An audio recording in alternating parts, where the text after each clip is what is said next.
మరి సెలవుల్లో మరి పిల్లలు జాగ్రత్త అని చెప్పేసి ఒక వార్త మనం చూస్తూ ఉన్నాం. పిల్లలకు మరి సమ్మర్ హాలిడేస్ రావడంతో తెలియక ప్రమాదాల బారిన పడేటటువంటి అవకాశం ఉందని నిపుణులు హెచ్చరిస్తూ ఉన్నారు. మరి క్రికెట్, షటిల్ వంటి ఆడేటప్పుడు బాల్, షటిల్ కాక్ వంటి వాటి కోసం ట్రాన్స్ఫార్మర్ వద్దకు వెళ్ళడం, పక్కింట్లోకి గోడ దూకాలని చేస్తుంటారు.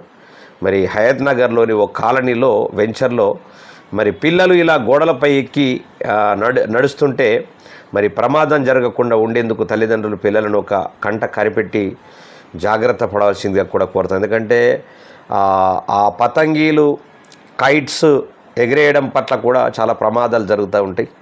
మరి అటువైపు ఖచ్చితంగా ఆలోచించి నిర్ణయం తీసుకోవాలని చెప్పేసి మరి పిల్లలు జాగ్రత్తగా చూసుకోవాల్సిందిగా కూడా తల్లిదండ్రులకు మనం ఒక వార్త మరి చెప్పుకుంటున్నాం.